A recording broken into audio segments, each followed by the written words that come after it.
Hello everyone, welcome to BSP Pharmacy. I am Nikita Gupta and today our topic of discussion is concept of normality. So chemistry के अंदर जब भी आपको किसी भी solution की किसी भी substance की concentration को express करना होता है तब हम वहाँ पर कुछ particular terminologies की बात करते हैं जैसे कि normality, formality, molality, molarity, ppm, percentage weight by volume, percentage weight by weight, formality and so many. ठीक है, तो जब इन टर्म्स को हम वहां पर यूज करते हैं तो हम वहां पर उस टर्मिनोलॉजी के अंदर उस कंसेंट्रेशन के अंदर उसकी कंसेंट्रेशन को एक्सप्रेस कर रहे होते हैं कि कितने अमाउंट में वो पर्टिकुलर सब्सटेंस उस सॉल्यूशन में प्रेजेंट है। ठीक है, तो यहाँ पर अलग अलग टर्म्स में हम एक्सप्रेस कर रहे होते हैं। तो जब हम एनालिटिकल प्रोसेसेस परफॉर्म करते हैं, ऑल्सो जब हम थ्योरेटिकली चीजों को एक्सप्लेन कर रहे होते हैं, तब हम यहाँ पर इस तरीके की टर्मिनोलॉजीज को मोस्ट फ्रिक्वेंटली यूज करते हैं। तो इन्हीं टर्मिनोलॉजीज को सिंप्लीफाई आज हम यहाँ पर करेंगे कि नॉर्मेलिटी क्या होती है, किस तरीके से नॉर्मेलिटी को कैलकुलेट किया जाता है और किस तरीके से ये जो नॉर्मेलिटी है ये अपने आप को एक्सप्रेस करती है। ठीक है, तो स्टार्ट करते हैं कंसेप्ट ऑफ नॉर्मेलिटी। तो एक बात बताओ कि नॉर्मेलिटी क्या होता है। तो नॉर्मेलिटी का मतलब है कि द नंबर ऑफ ग्राम और moles equivalents of solute which is present in a liter of solution। ठीक है, 1 लीटर सोल्यूशन के अंदर जो मोल्स या ग्राम इक्विवेलेंट्स हैं उनके नंबर को ध्यान दो। मोल इक्विवेलेंट या ग्राम इक्विवेलेंट की यहाँ बात हुई है, इक्विवेलेंट की बात हुई है, मोल्स की बात नहीं हुई। अगर यहाँ पर नंबर ऑफ मोल्स बोलते तो क्या हो जाता आपकी मोलैरिटी हो जाता। क्या हो जाता? मोलैरिटी। मोलैरिटी और नॉर्मेलिटी के अंदर एक मेजर डिफरेंस यही होता है कि मोलैरिटी के अंदर हम नंबर ऑफ मोल्स की बात करते हैं जबकि नॉर्मेलिटी के अंदर हम नंबर ऑफ मोल इक्विवेलेंट्स या ग्राम इक्विवेलेंट्स की बात करते हैं।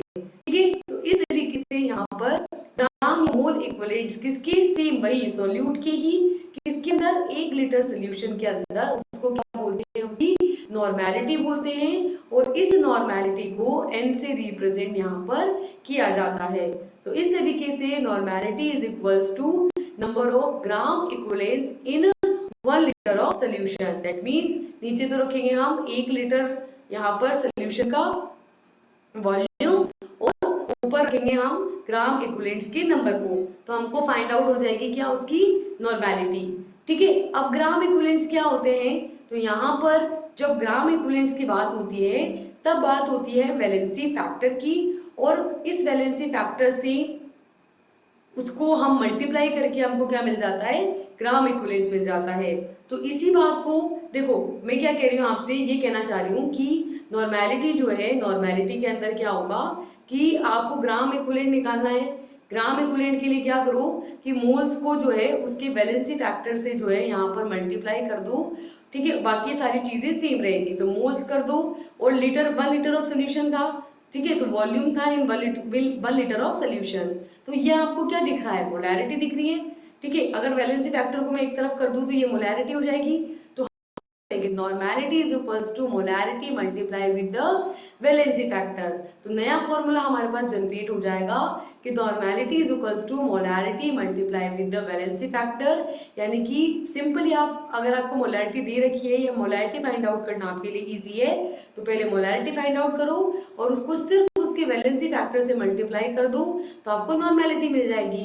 अच्छा, इसमें एक और बात पता चली कि अगर वैलेंसी फैक्टर की वैल्यू जो है वो 1 है, ठीक है, तो सिंपली आपको ये पता चल गया कि 1 से मल्टीप्लाई करोगे तो सेम ही रहेगा। यानी कि वो सब्सटेंस जिनकी वैलेंसी फैक्टर 1 होता है उनके लिए नॉर्मेलिटी और मोलैरिटी दोनों सेम होते हैं। Normality is equals to molarity होती है। ठीक है, अब वैलेंसी फैक्टर क्या होता है भाई। तो वैलेंसी फैक्टर का मतलब है कि उसको सेटिस्फाई करने के लिए जब वो इलेक्ट्रॉन्स को शेयर कर रहा होगा, डोनेट कर रहा होगा, तब वहां पर कितनी शेयरिंग होगी। ठीक है, जैसे फॉर एन एग्जाम्पल Fe+3 है। ठीक है, ये यहाँ पर चेंज होता है Fe+2 के अंदर। तो यहाँ पर कितने इलेक्ट्रॉन्स की शेयरिंग हुई, कितना एक्सचेंज ऑफ इलेक्ट्रॉन हुआ, 1। तो इस वाली रिएक्शन के लिए वैलेंसी फैक्टर की वैल्यू कितनी हो जाएगी, 1। ठीक है। इसी तरीके से एसिडिक सब्सटेंसेस है, अगर कोई मान लो जैसे कि H2SO4, ठीक है, ये H2SO4 जब डिसोशिएट होगा यहाँ पर तो 2H plus plus SO4 minus 2 देगा। अब कितने H प्लस आयन दिए इसने? 2, तो इसलिए इसका वैलेंसी फैक्टर कितना हो जाएगा आपकी? 2।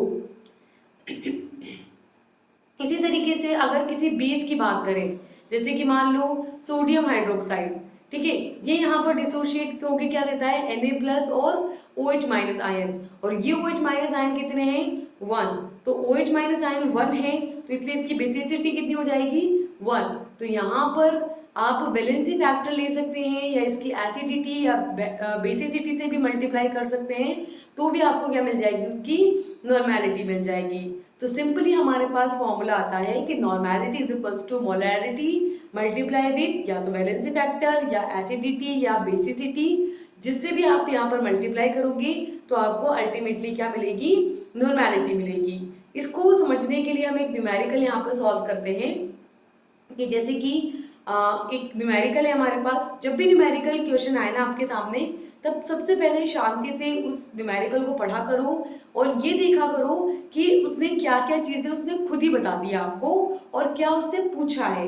जो पूछा है उसके लिए जो जो आपको चाहिए, क्या वो सारी चीजें उसने दे दी है या आपको कुछ चीजें वहां पर एक्स्ट्रा कैलकुलेट करने की नीड है, उन सभी चीजों को मेजर करके एंड देन फिर आप सॉल्व करना शुरू किया करो।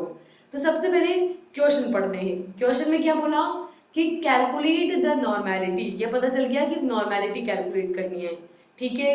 और which is obtained by dissolving 0.321 gram of salt sodium carbonate। Sodium carbonate का आपका सोल्यूट है कितना? 0.321 ग्राम्स, उसको 250 ml ऑफ वाटर, 250 ml पानी में डिजोल्व करना है, ठीक है। तो क्या क्या दे रखा है? ये दे रखा है कि सोडियम कार्बोनेट के कितने ग्राम्स हैं?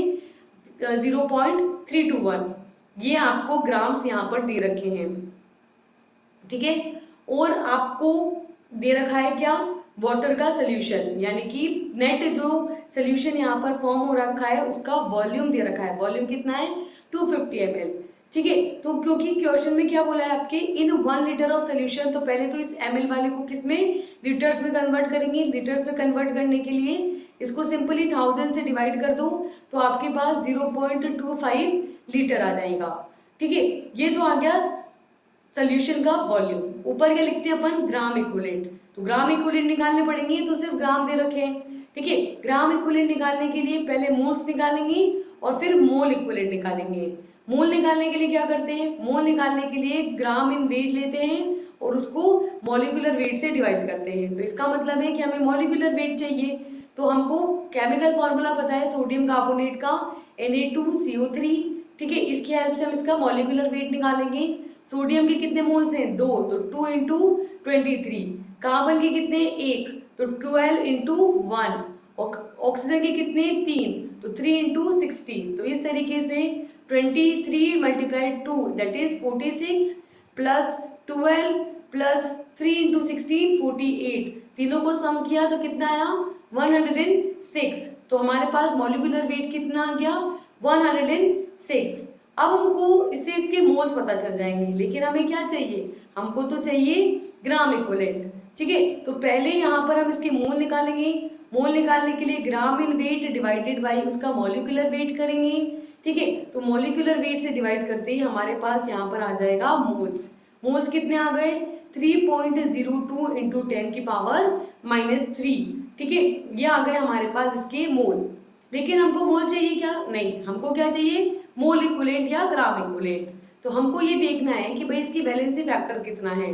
वैलेंसी फैक्टर के लिए हम इसमें देखेंगे कि कितना डिसोसिएशन के लिए कितना exchange of H plus ion या OH माइनस आयन हो रहा है, ठीक है। तो यहाँ पर सोडियम कार्बोनेट जो है वो एक बेसिक सॉल्ट सोल्यूशन है, और जब ये न्यूट्रलाइजेशन रिएक्शन करेगा यानी एसिड के साथ रिएक्शन करेगा, तब इसको 2 H प्लस चाहिए, 2 H प्लस आयन के साथ रिएक्शन करके कार्बोनिक एसिड और 2 सोडियम सॉल्ट का फॉर्मेशन करता है। तो कितने exchange of H plus ion हुआ है? इसलिए इसकी बेसिसिटी कितनी हो गई? 2। इससे वैलेंसी फैक्टर कितना हो गया? 2, ठीक है। तो यहाँ पर हम निकालेंगे इसके मोल इक्विवेलेंट या ग्राम इक्विवेलेंट। तो उसके लिए क्या करेंगे, number of moles multiply with the valency factor. Valency factor कितना है 2, तो 2 से मल्टीप्लाई करते क्या आ जाएगा 6.04 इंटू 10 की पावर -3।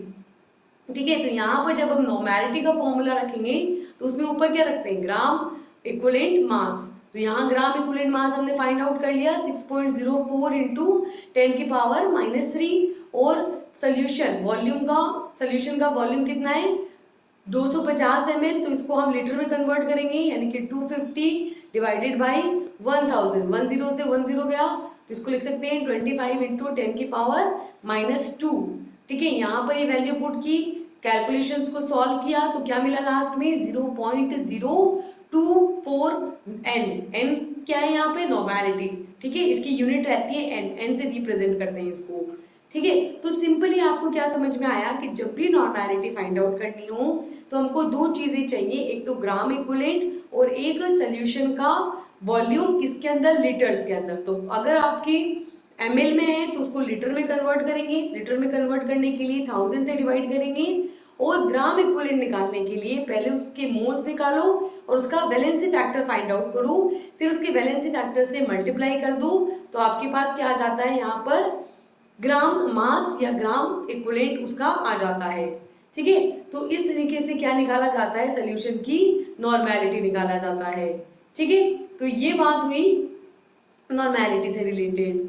होपफुली नॉर्मेलिटी का कंसेप्ट आप सभी को क्लियर हो चुका होगा। तो इसी तरीके के और कंसेप्ट्स को समझने के लिए आप बीएसपी फार्मेसी से जुड़े, और बीएसपी फार्मेसी के बैचलर्स और डिप्लोमा के जो कोर्सेज अवेलेबल हैं उनमें आप यहाँ पर एनरोल कर सकते हैं, उनको परचेज कर सकते हैं, और कंप्लीट स्टडी मटेरियल यहाँ पर आपको अवेलेबल होगा। So thank you for this session.